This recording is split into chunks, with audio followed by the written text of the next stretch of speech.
Welcome to Biology for Engineers. Myself Prakash Kumar and I have done my MSc in Zoology. ठीक है। तो मैं आपको basically आज बायोलॉजी के कॉन्सेप्ट्स के बारे में बताऊंगा कि आपको जो आपका जो कोर्स है उसमें क्या क्या दिए गए हैं, कौन कौन सा यूनिट है और उस यूनिट में क्या क्या पढ़ने हैं। तो मैं इस लेक्चर में बस उसी चीज को डिस्कस करूंगा कि आपको कौन कौन सा यूनिट्स पढ़ने हैं, उस यूनिट्स में क्या क्या बेसिकली आपको पढ़ना है। और मैं जो इंजीनियरिंग बायोलॉजी है उसमें आपको थोड़े पहले क्या बेसिक कॉन्सेप्ट जो थे वो क्लियर कर देता हूँ ताकि आपको आगे समझने में वो ज़्यादा दिक्कत ना हो। तो लेट्स होप कि आप सभी इंटरेस्टेड होंगे इस चीज में पढ़ने में और मेरे साथ ज्वाइन करने में। ठीक है। तो चलिए, पहला क्या है, कोर्स आउटकम, यानी कि जो आपको क्या क्या कोर्स दिया गया है उसको मैंने कुछ पॉइंट्स में डिस्क्राइब किया है कि आपको बेसिकली पढ़ने क्या क्या है। ठीक है। तो पहला क्या है, fundamental of cell structure and cell cycle, यानी कि जो सेल का जो स्ट्रक्चर है उसके बारे में जाननी है, सेल साइकिल किस तरह से चलती है उसके बारे में जाननी है, सेल डिवीजन किस तरह से होते हैं उसके बारे में जानना है। ठीक है। नेक्स्ट क्या है, classification and function of biomolecules, यानी कि जो बायोमोलिकुल्स है उसका क्या करना है, क्लासिफिकेशन करना है और उसका फंक्शंस के बारे में जानना है। ठीक है। नेक्स्ट आ जाता है जो basic cellular mechanism such as replications, transcription and translation, यानी कि जो हमारे सेल के अंदर किस तरह से रेप्लिकेशन होते हैं डीएनए का, किस तरह से उसका ट्रांसक्रिप्शन होता है और किस तरह से ट्रांसलेशन, यानी कि जो किस तरह से डीएनए किस तरह से रेप्लिकेट करते हैं, किस तरह से प्रोटीन का फॉर्मेशन होता है और किस तरह से ये हमारे शरीर में ट्रांसलेशन होता है इस सारे चीज का। ठीक है, कैसे वर्क करता है। नेक्स्ट क्या आ गया, underline concept of infection and immunity. ठीक है। तो अब बेसिकली हमको क्या इन्फेक्शन के कॉन्सेप्ट्स के बारे में जानते हैं कि इन्फेक्शन कैसे होते हैं, क्यों होते हैं और क्या कॉज होते हैं इन्फेक्शन होने का। ठीक है। अब इन्फेक्शन होते हैं तो क्या होगा, किसी भी लिविंग ऑर्गेनिज्म है, कोई भी लिविंग ऑर्गेनिज्म, तो उसमें क्या होगा, इन्फेक्शन से प्रिवेंशन के लिए कुछ ना कुछ तो मैकेनिज्म होंगे। ठीक है। तो वो मैकेनिज्म क्या होता है, इम्यूनिटी। ठीक है। नेक्स्ट क्या आ जाता है, वेरियस एप्लीकेशंस ऑफ बायोलॉजी, यानी कि बायोलॉजी में क्या क्या एप्लीकेशंस आते हैं, जैसे माइक्रोबायोलॉजी हो गया, ग्रोथ कल्चर हो गया, बैक्टीरिया कल्चर हो गया। तो ये सब चीज के बारे में हम पढ़ेंगे। ठीक है, अलग अलग माइक्रोब्स के बारे में पढ़ेंगे। ठीक। तो नेक्स्ट आगे चलते हैं। देखिए अब फिर क्या किया है मैंने, जो यूनिट है, जो मैंने 5 पॉइंट पीछे दिए हुए थे, यानी कि कोर्स आउटकम था, उसको क्या किया, एक यूनिट्स में डिस्क्राइब कर दिया, यानी बहुत सारे यूनिट्स बना करके उसमें डिस्क्राइब कर दिया ताकि आपको समझने में आसानी हो कि कौन से यूनिट में क्या पढ़ने हैं। यूनिट फर्स्ट क्या होगा, इंट्रोडक्शन, फिर सेकंड बायो यूनिट फर्स्ट हो गया introduction, second biomolecules, classification system in biology, genetics, enzyme, information transfer purpose, macro cellular analysis, metabolism और माइक्रोबायोलॉजी। तो ये सारे क्या है यूनिट्स हमको पढ़ने हैं। ठीक है। तो नेक्स्ट देखते हैं यूनिट वन में क्या है। तो पहला इंट्रोडक्शन पार्ट है। तो ठीक है, तो इसमें हमें क्या देखना है, जो फंडामेंटल डिफरेंस है साइंस और इंजीनियरिंग के बीच उसके बारे में पढ़ना है कि साइंस और इंजीनियरिंग में फंडामेंटली डिफरेंस क्या है, साइंस किसे कहते हैं, इंजीनियरिंग किसे कहते हैं। ऐसा नहीं है कि दोनों एक ही चीज होते हैं, दोनों है एक चीज में, लेकिन वो क्या है, थोड़ा ना थोड़ा वो डिफरेंसेज आते हैं। एक क्या होता है, बस नॉलेज आते हैं, उसको एक्सप्लेन करते हैं, और इंजीनियरिंग क्या होता है बेसिकली कि वो उस चीज को हम अपने डेली लाइफ में यूज करके उसको हम प्रूव करते हैं। ठीक है।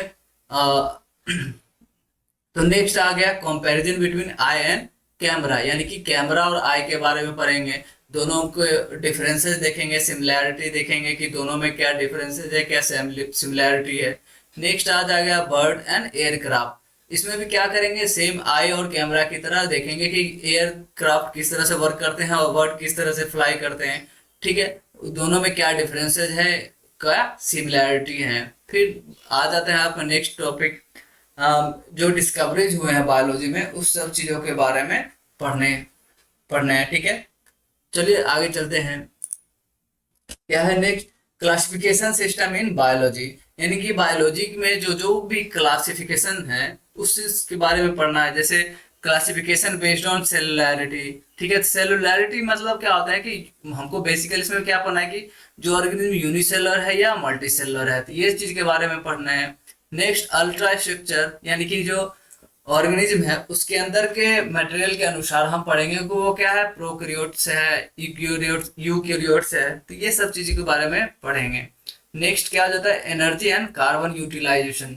ठीक है, यानी कि जो किस तरह से ऑर्गेनिज्म एनर्जी और कार्बन का यूटिलाइज करता है, कौन सा मोड ऑफ उसका न्यूट्रिशन होता है, ये सब चीज के बारे में पढ़ेंगे। जैसे ऑटोट्रॉप्स हो गया, हेटेरोट्रॉप्स हो गया एंड लिथोट्रॉप्स हो गया। तो ये सब चीजें के बारे में क्या करेंगे आगे हम अच्छे से इसको डिस्कस करेंगे। नेक्स्ट आ जाता है आपका अमोनिया एक्सक्रीशन। ठीक है, तो इसमें क्या बेसिकली क्या कर, जो ऑर्गेनिज्म के जो वेस्ट मटेरियल होते हैं वो किस क्या उसमें वो वेस्ट मटेरियल के रूप में अपने बॉडी से बाहर करते हैं। जैसे कुछ हो जाते हैं जिसमें अमोनियो अमीनो एसिड्स को बाहर करते हैं तो इसको अमीनोटेलिक कहते हैं, कुछ यूरिकोटेलिक यानी कि यूरिक एसिड्स को बाहर करते हैं, कुछ यूरिया को बाहर करते हैं तो उसको यूरियोटेलिक कहते हैं। तो अलग अलग मोड ऑफ वेस्ट एक्सक्रीशन का होता है वो अपने शरीर से बाहर करने का, तो वो उसके अनुसार उसको क्या करेंगे, सारी चीज को हम डिस्कस करेंगे। नेक्स्ट आ जाता है आपका हैबिटाटा, जिसमें क्या है, हैबिटाटा होता है कि जो प्लेस ऑफ लिविंग कि कहाँ रहते हैं, जैसे एक्वेटिक हो गया और टेरेस्ट्रियल हो गया। तो ये दोनों चीज के बारे में हम पढ़ेंगे कि जो ऑर्गेनिज्म है वो पानी में रहते हैं या फिर जमीन पे रहते हैं। नेक्स्ट आ जाता है आपका टेक्सोनॉमी। तो टेक्सोनॉमी में क्या करेंगे, बेसिकली हम जो किंगडम सिस्टम है उसको बारे में पढ़ेंगे। यहाँ पे हमको 3 मेजर किंगडम पढ़ना है। ठीक है, नेक्स्ट आ जाता है आपका सेल स्ट्रक्चर, यानी कि सेल के स्ट्रक्चर्स के बारे में पढ़ना है। इंट्रासेलुलर ऑर्गेनल्स, यानी कि सेल के अंदर के ऑर्गेनल्स के बारे में पढ़ना है और उसके फंक्शंस के बारे में पढ़ना है। ठीक है, नेक्स्ट है comparison of plant and animal cells, यानी कि यहाँ क्या देखना है आपको, प्लांट और एनिमल सेल्स के बीच कंपैरिजन करने हैं। ठीक है, नेक्स्ट है overview of cell cycle and cell division, यानी कि सेल साइकिल और सेल डिवीजन के बीच की चीजों को हमको देखना है। ठीक है, नेक्स्ट आ जाता है आपका बायोमोलिकुल्स। तो बायोमोलिकुल्स में क्या है, केमिस्ट्री ऑफ मोलिकुल्स, यानी कि जो भी हमारे शरीर में जो मोलिकुल्स हैं उसकी केमिस्ट्री के बारे में जानना है। ठीक है, बायोमोलिकुल्स क्या जो हमारे शरीर में, जैसे कार्बोहाइड्रेट हो गया, लिपिड हो गया, प्रोटीन्स हो गया, तो ये सब देखेंगे कि ये सब क्या चीज से बने हुए हैं। हाइड्रोजन से बने हुए हैं, कार्बन से बने हुए हैं, क्या फैटी एसिड्स बने हुए हैं, तो ये सब चीजों को हम देखेंगे। ठीक है, नेक्स्ट आ जाता है क्लासिफिकेशन ऑफ अमीनो एसिड्स। ठीक है, तो यानी कि यहाँ पे हम अमीनो एसिड्स को क्लासिफाई करेंगे कि अमीनो एसिड्स क्या होते हैं और किस तरह से वो अलग अलग डिफरेंसेस उसमें होते हैं। ठीक है, नेक्स्ट हो जाए classification of proteins based on structure and function. ठीक है, यानी कि जो प्रोटीन्स होंगे उसका क्या करेंगे, क्लासिफाई करेंगे उसके स्ट्रक्चर के अनुसार और उसका फंक्शंस जानेंगे कि वो क्या फंक्शंस करते हैं। नेक्स्ट आ जाएगा न्यूक्लिक एसिड। ठीक है, न्यूक्लिक एसिड उसके टाइप्स, स्ट्रक्चर एंड फंक्शन। ठीक है, फिर इसमें function of DNA and RNA देखेंगे। ठीक है, तो ये अलग ये सारी चीज हो गए। नेक्स्ट टॉपिक आपका आ जाता है जेनेटिक्स, जिसमें पहला क्या है, मेंडल्स लॉ। मेंडल्स लॉ जैसे हमने 10th में भी पढ़ा होगा, 12th में भी पढ़ा होगा। तो जो इंजीनियरिंग वाले हैं तो वो शायद 12th ना पढ़े हो बट 10th में पढ़े होंगे कि मेंडल्स लॉ क्या होते हैं, जैसे कि law of dominance, law of independent assortment, law of segregation, तो ये सब चीज़ों के बारे में पढ़ेंगे। नेक्स्ट आ जाता है जीन। जीन क्या होते हैं, जीनोम्स एंड क्रोमोसोम्स, ये पढ़ेंगे। फिर क्या है, central dogma of molecular biology, तो इसमें पढ़ेंगे central dogma of molecular biology. ठीक है, नेक्स्ट है क्लासिकल एक्सपेरिमेंट्स ऑफ डीएनए, की डीएनए को लेकर के जो जो एक्सपेरिमेंट्स किए गए हैं। ठीक है, कि डीएनए क्या जेनेटिक मटेरियल कैसे है और किस तरह से उनको जेनेटिक मटेरियल बोला गया है, तो उस चीज के बारे में एक्सपेरिमेंट्स जो किए गए हैं उसके बारे में हम पढ़ेंगे। जैसे कि ग्रिफिथ का एक्सपेरिमेंट हो गया, एवरी मैकार्टी एंड मैक्लियोड का हो गया, मिचेल्सन एंड स्टाइल का हो गया, तो ये सारे तीनों एक्सपेरिमेंट्स हम पढ़ेंगे। नेक्स्ट क्या हो जाएंगे, डीएनए रेप्लिकेशन, फिर DNA transcription, translation and disorder, यानी कि डीएनए को लेकर के यानी जीन को लेकर के जो जो जो डिसऑर्डर्स होते हैं उस चीज के बारे में हम पढ़ेंगे। नेक्स्ट टॉपिक आ जाता है एंजाइम्स, यानी एंजाइम्स के बारे में पढ़ेंगे, उसको क्लासिफाई करेंगे, उसका मैकेनिज्म जानेंगे, किस तरह से वो कैटालिटिक रिएक्शंस कैटलाइज करता है रिएक्शंस को, किस तरह से रिएक्शंस को बढ़ाता है घटाता है। तो ये सारे चीज को हम पढ़ेंगे, किस तरह से एंजाइम काइनेटिक्स वर्क करते हैं, उसके पैरामीटर किस तरह से वर्क करते हैं, तो ये सारे चीज के बारे में हम इसमें डिस्कस करेंगे।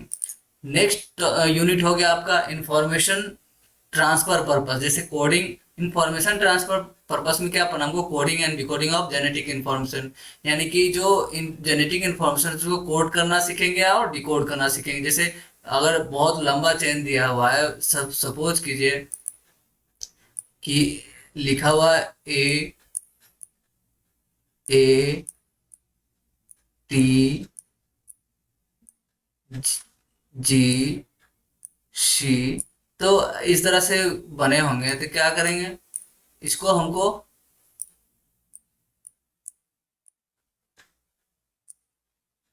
पहले हम कॉम्प्लीमेंट कर लेते हैं इसको,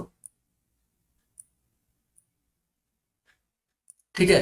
तो ये क्या है, इस चीज के बारे में हम क्या करेंगे, हमको पढ़ेंगे कि अगर इस ऐसा कोई कॉर्डन दिया हुआ है तो हमको इसको क्या पढ़ेंगे और किस तरह से इसको हमको देखना होगा, ठीक है। तो ये सारी चीजें हम पढ़ेंगे इसमें। नेक्स्ट आ जाता है आपका DNA as a genetic material, ठीक है। तो जेनेटिक मटेरियल के रूप में किस तरह से डीएनए काम करता है उसके बारे में पढ़ेंगे। फिर हायरार्ची ऑफ डीएनए स्ट्रक्चर, यानी कि जो डीएनए का स्ट्रक्चर था उसका हायरार्ची के बारे में पढ़ेंगे कि डीएनए कैसे बना होता है, किस चीज से बना होता है, क्या क्या उसमें मटेरियल्स होते हैं। तो ये सब सारी चीज के बारे में हम पढ़ेंगे। फिर क्या कॉन्सेप्ट्स ऑफ जेनेटिक कोड, यानी कि जेनेटिक कोड क्या होते हैं, उसका कॉन्सेप्ट्स क्या होते हैं, किस तरह से हम उसको सीख सकते हैं आसानी से खुद से, कि अगर ए दिया हुआ है तो उसका मतलब क्या हो। ये सब सारे चीज के बारे में हम पढ़ेंगे। Next genetic code universality and degeneracy, यानी कि जो जेनेटिक कोड है उसमें से कुछ यूनिवर्सल होते हैं और उस फिर कुछ ऐसे जेनेटिक कोड होते हैं, मान लीजिए कि कुछ हो रहा है आपको डीजेनरेसी हो रहा है जेनेटिक कोड के कारण, इस चीज के बारे में हम पढ़ते हैं, ठीक है। फिर जीन कॉम्प्लीमेंटेशन एंड रिकॉम्बिनेशन, ठीक है। तो यहाँ पे जीन किस तरह से एक दूसरे कॉम्प्लीमेंट करते हैं, किस तरह से रिकॉम्बिनेशन होता है जीन का, तो वो चीज के बारे में हमको यहाँ पे डिस्कस करना है। नेक्स्ट आपका आ जाता है मैक्रोसेलुलर एनालिसिस, ठीक है। यानी इसमें क्या है, प्रोटीन जो इसमें जो प्रोटीन का स्ट्रक्चर एंड फंक्शंस के बारे में पढ़ना है। फिर उसके प्रोटीन के स्ट्रक्चर जो होता है उसका हायरार्ची पढ़ना की प्राइमरी है, सेकेंडरी है, टर्सरी है, क्वाटरनरी है, ठीक है। नेक्स्ट आ जाता है आपको प्रोटीन एज एंजाइम, ठीक है। तो उसमें एंजाइम, प्रोटीन को एंजाइम्स के रूप में पढ़ना है, ट्रांसपोर्टर के रूप में पढ़ना है, रिसेप्टर्स के रूप में पढ़ना है, या फिर उसका जो अलग अलग स्ट्रक्चर एलिमेंट्स है उस चीज के बारे में पढ़ना है, ठीक है। नेक्स्ट आपका मेटाबॉलिज्म आ जाता है। तो इसमें मेनली हम क्या पढ़ते हैं कि जो हमारे बॉडी के अंदर जो एनर्जी का यूज होता है वो किस तरह से होता है, कौन सा एनर्जी रिलीज होते हैं, किस तरह से एनर्जी काम करते हैं, क्या क्या होते हैं, ये सारे चीज के पढ़, जैसे थर्मोडायनेमिक्स, ठीक है। Exothermic and endothermic versus endergonic and exergonic reaction, concept of coequation, ठीक है। फिर स्पॉन्टेनिटी, फिर एटीपी, इसमें क्या पढ़ना है, ग्लाइकोलाइसिस एंड क्रेब साइकिल्स, ठीक है। तो ये सारे चीज को डिस्कस करना है। नेक्स्ट आ जाता है आपको माइक्रोबायोलॉजी। माइक्रोबायोलॉजी में जैसे माइक्रोस्कोपी हो गया, इसमें माइक्रोस्कोप्स के बारे में पढ़ना है, डिफरेंट टाइप्स ऑफ माइक्रोस्कोप पढ़ना है, किस तरह से माइक्रोस्कोप वर्क करता है वो चीज के बारे में पढ़ना है, ठीक है। नेक्स्ट आप पॉइंट आ जाता है आपको माइक्रोब्स एज इन्फेक्शियस एजेंट, यानी कि जो माइक्रोब्स है, कुछ माइक्रोब्स है जो क्या करते हैं हमारे लिए इन्फेक्शन कॉज करते हैं और उससे हमको बहुत सारे डिजीज हो जाए। तो कुछ डिजीजेज हैं जिसके बारे में हमको पढ़ना है, जैसे मलेरिया हो गया, टाइफाइड हो गया, पोलियो हो गया, डेंगू हो गया या एड्स हो गया, ठीक है। फिर कल्टीवेशन ऑफ बैक्टीरिया, यानी हम बैक्टीरिया का कल्चर करना सीखेंगे। फिर इम्यूनिटी आ गया जिसमें इनेट और एक्वायर इम्यूनिटी है, इम्यूनिटी आ जाता है कि कौन सा हम पहले होता है कौन हम बाद में हमें आती है, ठीक है। फिर organ and cells of immune system, यानी कि जो इम्यून सिस्टम का जो सेल्स होते हैं उसमें क्या क्या होता है, उसके ऑर्गन्स क्या क्या होते हैं, तो ये सब चीज के बारे में हम पढ़ेंगे। नेक्स्ट आ जाता है classification of antibody type of T cells, यानी कि एंटीबॉडीज को क्लासिफाई करेंगे और टाइप्स ऑफ टी सेल्स पढ़ेंगे। नेक्स्ट इसमें ट्रांसप्लांटेशन, ठीक है। फिर इसमें लास्ट आ गया क्या है, ऑटो इम्यूनिटी, यानी कि ऑटो इम्यूनिटी क्या होता है ये पढ़ेंगे, ठीक है।